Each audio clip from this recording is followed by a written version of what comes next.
Hi, today I'm going to show you one of my favorite easy weeknight dinner recipes. First of all, let's just go through the ingredients you're going to need. The most important one is sausages, and you can use pretty much any type. I'm using mild Italian sausage, and the reason the sausage is so important is because it already has a bunch of spices inside, so we don't need to add any extra flavoring because most of it is coming from the sausage itself. The next ingredient you're going to need is 1 diced onion, 2 cloves of garlic, a can of diced tomatoes, olive oil, and finally an entire bunch of kale that has been washed and then ripped up into small pieces.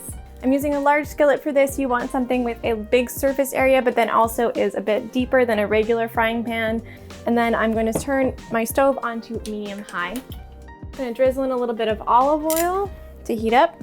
So while my oil is heating up, I need to prep the sausages a little bit because they're in their casing. So the easiest way to remove the casing from the sausage I have found is to just cut a slit all the way along the length of one of the sausages, and then you can squeeze it out pretty easily. My oil seems to be hot enough now, so I will add my onions. And now my garlic.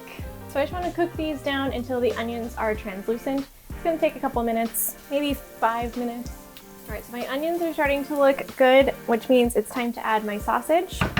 Now, since I already sliced them open, I'm just gonna squeeze out all the meat.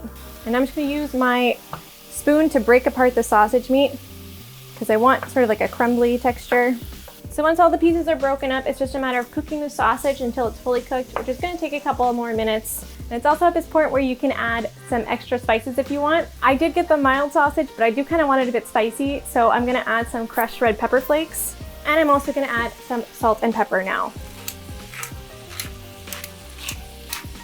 My sausage is looking pretty cooked now, so I'm gonna add my can of diced tomatoes. So now this basically just needs to come up to a simmer.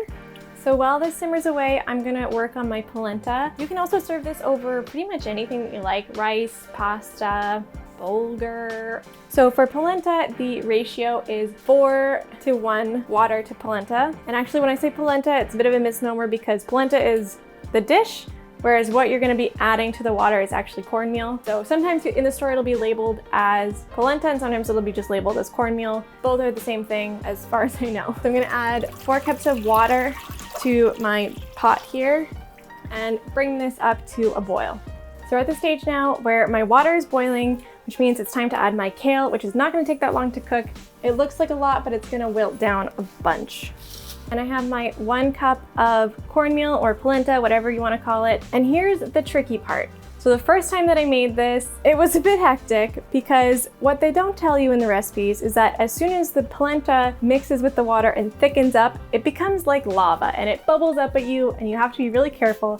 So usually what I do is once it's boiling, I turn the heat down to low, and then it's really important that you slowly drizzle in the polenta because you don't want to get big clumps. So you have to be stirring while you're sprinkling it in. All right, then from here, you just have to keep stirring it until it thickens up, and it's not going to take that long, just a couple of minutes. It's looking pretty much done, it's doing it. So now that it's thickened up, I'm going to take it off the heat so that it doesn't spit up at me like it's doing right now. Then to this, I'm going to add a big bunch of butter. Stir that in, as well as a little bit of cream. This isn't necessary, but it's gonna make it really, really creamy. And I do love the creamy polenta. And finally, maybe a half a cup to a cup of grated Parmesan. So the kale has mostly wilted. I'm just gonna give it a stir, fold the sauce over top of the kale, and that's done. Now that all the kale is wilted, I'm ready to serve it. I'm gonna start with a big scoop of my polenta, some nice scoops of my ragu, including the sauce. Then I'll just finish it off with a little bit of freshly grated Parmesan. And there you have it.